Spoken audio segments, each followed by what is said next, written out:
Our topic today is the new Black Death. At wildgameart.com you can download a free pocket guide talking about a daily routine and different things to counteract and the antidote to this new Black Death. It has been dubbed the 21st century equivalent of the Black Death. In the UK, it's the most common reason employees take long-term sick leave. It costs American companies $300 billion a year. In Japan, it's a fatal epidemic. The new Black Death is stress.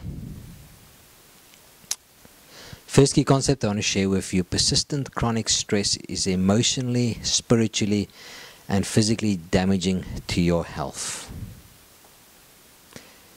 Like the owner's manual of a car, if we don't follow that, we end up with trouble and engine problems. So too, we have our owner's manual.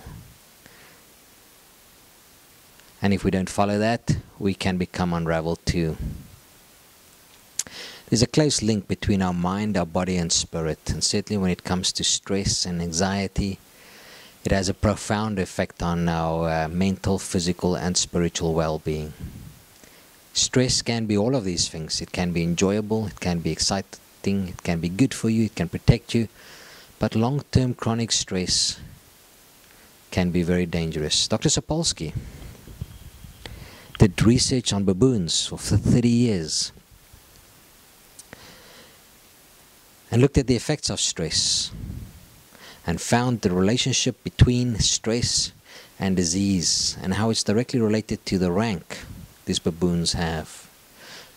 He says the right kind of stress can be good for you, but long-term stress is a bath of corrosive hormones. Chronic stress is very damaging to your health. These baboons, the dominant males, had low stress, and the submissive levels had increasing higher levels of stress with higher levels of disease. Other studies have shown similar results in humans. For example, the Whitehall study, done over a 40-year period and 28,000 people, showed the same. The lower the rank of people, the higher their stress level and the higher their disease levels were. Similar studies in North Carolina on macaque monkeys studied their rank, their stress levels, and relationship to arteriosclerosis. And again found a strong correlation with stress and disease. Persistent chronic stress is emotionally, physically, and spiritually damaging to your health. Dr. Bruce McEwen at Rockefeller University did research on rats and showed that these dendrites, these branches of these brain cells, started to decrease with stress, especially in the hippocampal region, and that is where our memory is formed.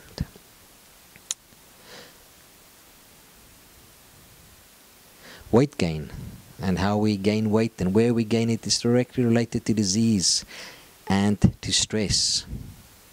Long-term studies have shown that stress has a long-lasting effect on our bodies. We think about the Dutch famine study of 1944. Dr. Elizabeth Blackburn studied the mothers with disabled children and showed that these mothers aged the equivalent of 6 years for every 1 year they took care of these children, and actually studied telomeres and measured how they shortened in this time in response to stress. We can actually see it. Our mind and body and spirit is connected. They affect each other. If we're stressed, it affects our health. It's estimated that 60 to 90% of all modern illnesses are stress related. 60 to 80% of all industrial accidents are stress related. And it can actually stress can actually weaken our immune system.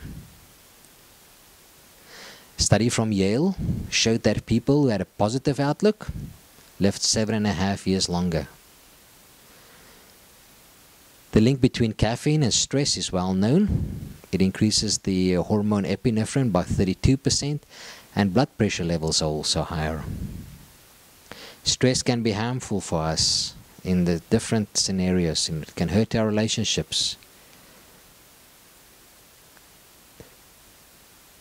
But there are a few things which can protect us against stress, and these include healing relationships, serving others, rest, knowing God our Creator, and a new perspective on life. Key concept number 2 I want to share with you is that caring relationships protect us against the effect of stress.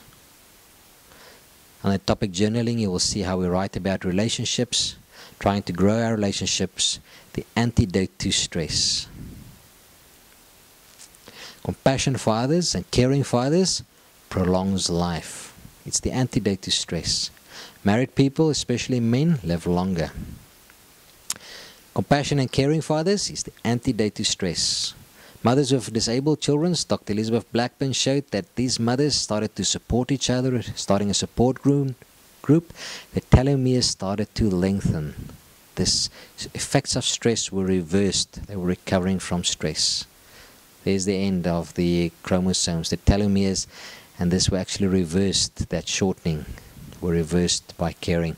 Other studies have shown the same. In a study done by multiple sclerosis sufferers, starting to counseling each other's, the ones that provided the counsel and support for others did significantly better.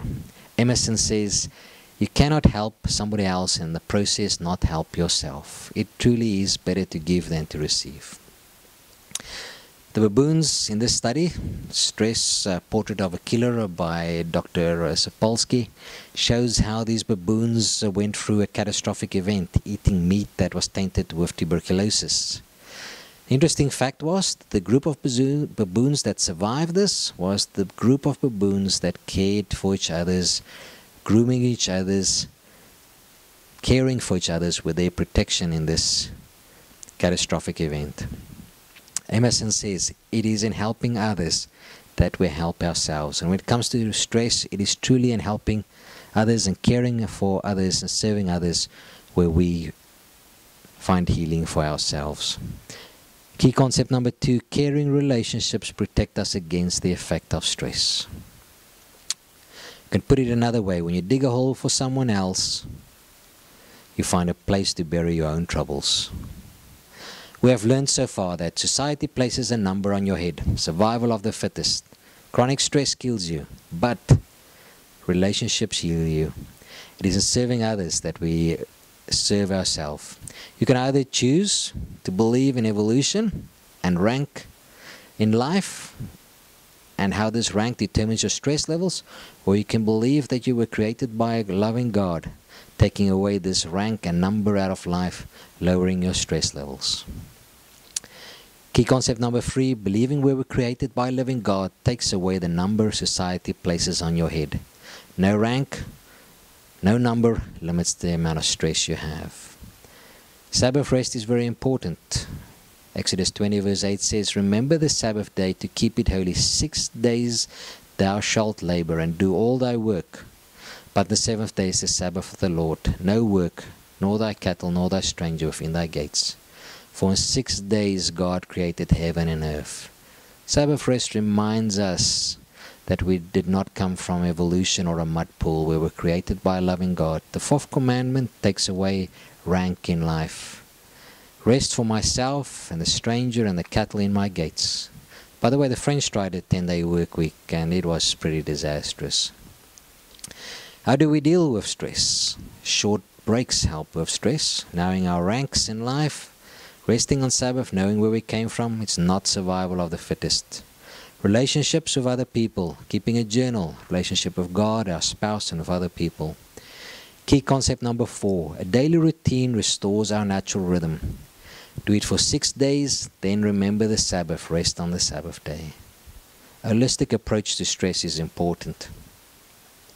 Establishing a new rhythm and routine. This can include waking up with an alarm clock, making sure you get enough sleep, going to bed early enough, read and pray, exercise, sunlight, a wholesome diet, plant-based diet, work and serve, a journal where we remember how God has led us in the past and delighting in God's beauty and grace, and remembering that He is our Creator.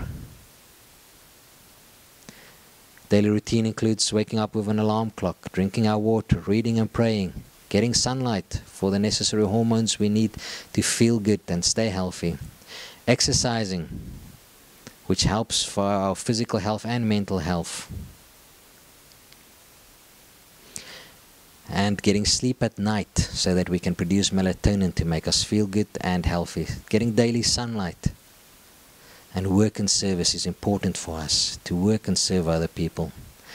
To plan our lives and have an alarm clock and a daily planner to organize our lives, to decide what's important and urgent in our lives and to deal with those things and to leave the things that are not so important and not so urgent behind. Remember, Vibrant Life said if you're not busy enough to have an alarm clock and a planner, you're not busy enough to maintain a healthy mind. And I would like to add to that a body or spirit. Journaling helps you to create a to-do list and prioritize your life. Key concept number 5, journaling and writing helps organize and prioritize your life. Delight in God's beauty and grace. You can see it as a separate topic on our website. Remember how God has led in the past. The only thing we have to fear is that we shall forget how God has led in the past. You can pray to God to accept the things we can change, and the courage to change the things that we can change, and the wisdom to know the difference.